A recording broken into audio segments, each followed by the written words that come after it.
कार्तिक महात्मा तृतीयोध्याय श्री भगवान उवाच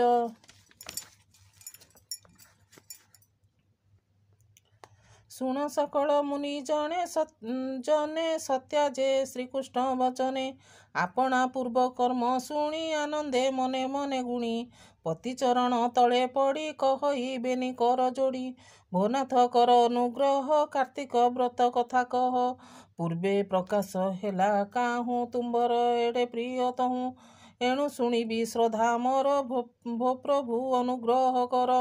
सत्या वचने हृषिकेश कार्तिक महिमा विशेष कहती पूर्व कला कीर्ति बोलती शुण सत्या सती पूर्वे जे पृथुदंडधारी नारद पादे पूजा करी ए प्रश्न करिथिले तांकु से कहिथिले नृपति को तांकु ताहा कहुछि शुण एबे कार्तिक व्रतर प्रस्तावे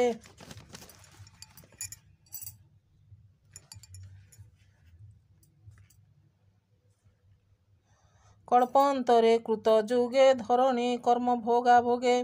अनंत कोटि जीव जात पालने देव दैवत संसारे हेले अवतार सिंधु नंदन शंखासुर कर्मे असुर बुद्धि ज्ञानी बड़े जिणिला लोक तिनी ब्रह्मादि सुर साध्य करी सर्वसंपद अर्थ हरि वेद पुराण शास्त्र मूले जिणी आनिला भुज बेले गुपते रखी सिंधु मध्य नीति इरी कूल साधे देव उरग जक्ष नर सबुठी देला दुख घोर वेद विहीने मुनि जन होमन कले हुतासन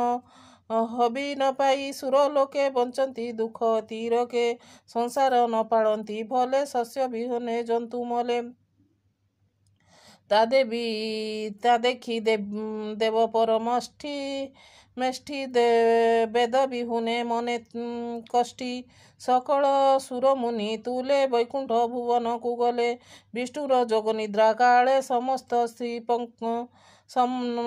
श्रीपंकज तले पाद उतारी श्री कर स्तुति कर ई वेद वर नमस्ते प्रभु ब्रह्मराशि अशेष गुण ग्रामवासी सकल लोक परे रही भाव विचार भावग्राही तू अंतर्गत वार्ता जानू तोते गोचर सर्व तेणु जे जन महाभय पाई तोर चरणे चित्त देई शरण जाति तोर पादे तू तांकु रखु प्रमादे विनाशु विपद वेदना तेणु तो नाम वज्रसेना तेणु सकल लोक पाले शरण तो पाद कोमले प्रसन्न होई दुख देख घोर असुर दुख रख घोर असुर दंडु रख सागर सुत शंखा सुर बळे हरिला वेद मोर रखिला दुर्गम जलधि तेणु सरिला मोर बुद्धि आउ उपाय किछि नाई तो बिनु आहे भावग्राही आंब गुहारी कंठे शुण असुर मारी वेद आण देवांग नाम तोर कही मते उद्धर नाथ तुही एमंत बोली स्तुति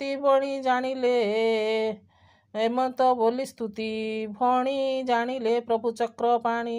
निद्रा उपेक्षी नर हरि पद्मासने विजय करी ब्रह्मांक मुख चाहि धीरे बोलती शुण सर्वसुरे जेउ निमंते अछ आसी आम्भे जानिलु ता विशेषी से हरि अछि तुम्भ श्री सागर अंशे अवतरी मुई हरिबी तार प्राण एबे समस्ते तुम्भे शुण श्री विष्णुवाच आजि ठारु ए वेद गण करिवे यज्ञ आचरण कार्तिक मास प्रातः स्नान आवर तुलसी सेवन होइबे निरामिष भोजी क्रोध मत्सर मोह तेजी सकल विघ्न जीव क्षय मरिवे से धनुतनय कहई महादेव दास कार्तिक व्रते हरितोष धन मर्यादावंत हेब श्रीहरि रूपकु पाइब इति श्रीमद् पद्मपुराणे उत्तराखंडे कार्तिक महात्म श्रीकृष्ण सत्यभामा संवादे शंखासुर वेद हरणे नाम तृतीयोध्याय।